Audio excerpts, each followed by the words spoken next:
Hello, part 1, The Engineer's Fall. For 22 years, my world was defined by precision. I was a maintenance engineer for radiation safety systems at a nuclear power plant. In that environment, there is no margin for error. You learn to took on the silent vigil of the detectors. You learn to read the slightest fluctuation in ionizing radiation levels as a language. You learn that stability is not an accident, it is an engineered state, maintained by vigilance, by precise calibration, and by the absolute certainty of the invisible. I built my life on that certainty. I was the man who kept the lights on. I was the man who understood the machine. And like a good engineer, I believed in redundancy. I believed in having a backup system. For 15 years, alongside my work at the plant, I cultivated a second life as a software engineer. It was my side hustle, my safety net. 10 hours a week, every week, writing code, solving logic puzzles, building systems. I told myself that if the physical world ever failed me, I had the digital world. I had a skill set that was future proof. I had diversified my portfolio of competence. And I thought I was safe. Uh, I thought I had accounted for every variable. But, but life has a way of introducing variables that no engineer can model. 4 years ago, the first variable struck: war. I didn't just disrupt my schedule. The war dismantled my reality. I was forced to flee. I left behind the plant, the hum of the turbines, the 22 years of seniority, and the identity I had carefully constructed. I became refugee. But even then, in the chaos of displacement, I held onto my backup system. I told myself, it's okay. You are not just a nuclear engineer, you are a coder. You have 15 years of experience in software. You can work from anywhere. You are valuable. And I turned to the market, ready to deploy my plan B. And that is when the second variable hit. The technology sector I had relied on for safety had fundamentally changed. While I was busy keeping the nuclear plant running, a silent revolution had taken place. Large language models, generative AI, vibe programming. The skills I had honed for 15 years, the syntax, the logic structures, the manual coding, were suddenly obsolete. The market didn't want a craftsman anymore. It wanted a prompt engineer. It wanted speed, not depth. The AI tsunami hadn't just changed the shoreline. It had washed away the ground I was standing on. And I stood there, a man with two careers, 22 years of discipline and 15 years of technical skill. And, and the market looked at me and saw nothing. I wasn't just unemployed, I was obsolete. 2. The descent in the body. They tell you that losing a job is a transition. They use polite, sanitized words like restructuring or pivot. They don't tell you that it is a death. Then you lose the thing that you believe gives you value. You don't just lose a paycheck, you lose the structure of your existence. For an engineer, this is catastrophic. The load-bearing walls of my psyche collapsed.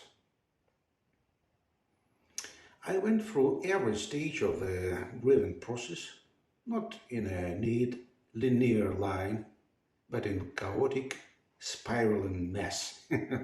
First way was denial. I told myself the market would correct itself.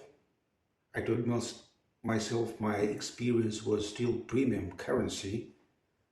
I sent out resumes with the confidence of a man who doesn't realize he's selling ice in the Arctic. Then came anger, rage at the war, rage at the AI, rage at the young recruiters who rejected me, rage at the world for changing the rules of the game without consulting me. Then, bargaining. I lowered my rates. I applied for junior positions. I tried to learn new tools, frantically, desperately trying to patch the hole of a sinking ship with duct tape. And then depression. This is the part we don't talk about enough. We treat unemployment as a logistical problem, a matter of updating LinkedIn profiles and networking. We ignore the somatic reality of failure. My body, which has been conditioned for decades to handle the high-pressure environment of a nuclear plant, suddenly turned on me. The stress wasn't abstract. It was physical. It was a toxin. I experienced a debilitating fatigue that sleep couldn't fix.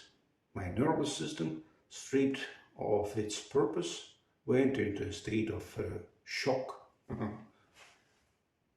So I had to rehabilitate myself, not just professionally, but physically.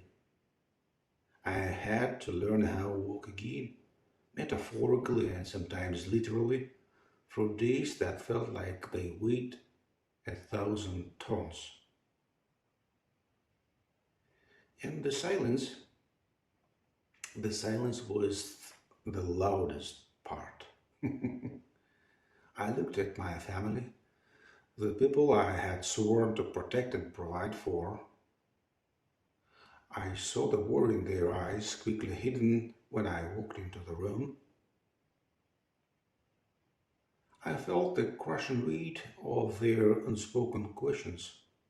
What happens next? And I didn't have an answer. For the first time in my life, the engineer didn't have a procedure. So, part 3, the diagnosis. Why did this break me? That is the question I spent 4 years trying to answer. Why was I, a man who had solved complex problems for decades, so completely dismantled by this? I realized that the problem wasn't just the war, and it wasn't just the AI. The problem was me. I had, I had spent my entire life optimizing for a system that no longer existed. I had optimized for being an employee. This brings us to the core philosophy of this channel. We need to talk about the biological betrayal. Our brains are not designed for truth. They are designed for survival. For 22 years, my brain had built a massive, efficient neural highway called the employee. It was a pattern of safety. Do the work, follow the procedure, get the reward. It was comfortable, it was efficient, it was a chemical bribe.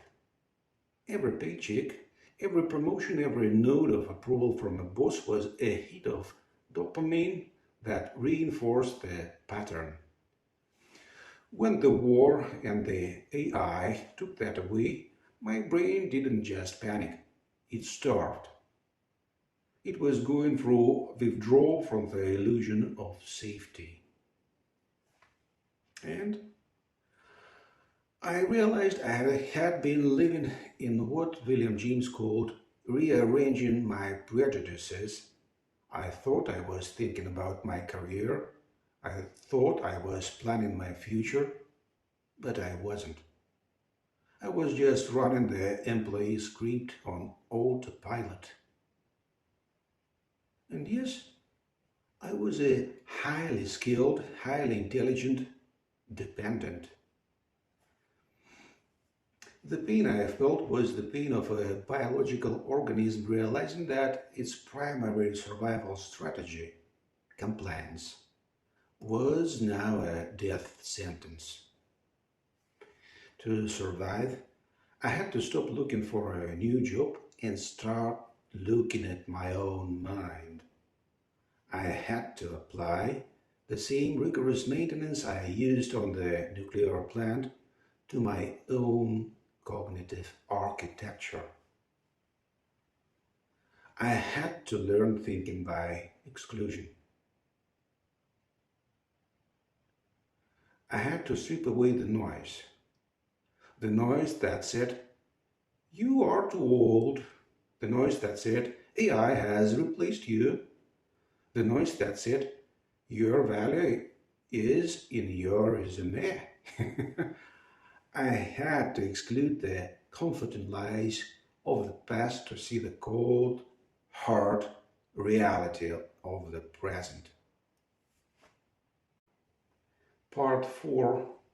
The Sovereign Blueprint. The reality is this. The age of the employee is ending. The stability I enjoyed at the power plant is a historical anomaly. It is not coming back. The AI tsunami is not a wave that will recede. It is a rising sea level. If you are waiting for the job market to go back to normal, you are waiting to die. For the last 4 years, I have been undergoing a metamorphosis. It has been the hardest work of my life, harder than studying nuclear physics in the Naval College, harder than 1,000 night shifts at a nuclear plant, and harder than grasping object-oriented patterns. I have been transitioning from an employee to a sovereign individual. A sovereign individual does not sell their time.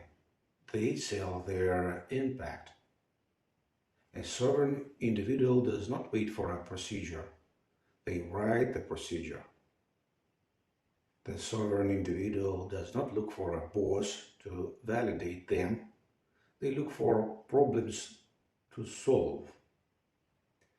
This is not about gig economy or freelancing. It is a fundamental shift in psychology. It is the shift from being a component in someone else's machine to being the architect of your own. And it requires a new kind of engineering. You have to engineer your own resilience. You have to engineer your own value proposition. You have to be the maintenance engineer of your own psyche. I am still in this process. I am not a guru on a mountain top. I am a man in the trenches, covered in mud, figuring it out day by day. Part 5. The Lighthouse Invitation. This channel, the Layoff Lighthouse, is the documentation of that process. It is a place for the engineers, the architects, the coders, the managers, the people who build the world that is now rejecting them. This is a place where we stop pretending. We stop pretending that the open to work banner on LinkedIn is going to save us. We stop pretending that our old maps work in this new territory. A lighthouse, as I have said before, does not remove the reefs. The reefs of ageism, of economic collapse, of technological displacement, they are real, they are dangerous, and they are not going away. This channel exists to show you where they are. It exists to help you navigate the fog of depression and the storm of anxiety. It exists to give you the cognitive tools, the Clarity Lighthouse principles, to dismantle your old and play programming and build a sovereign mind. My name is Tony Philomath, and I'm no longer just an engineer. I am a builder of a new kind of life. If you are tired of the fog, if you are ready to stop grieving the past and start engineering the future, then you are in the right place. Welcome to the Layoff Lighthouse. Let's get to work. Thank you.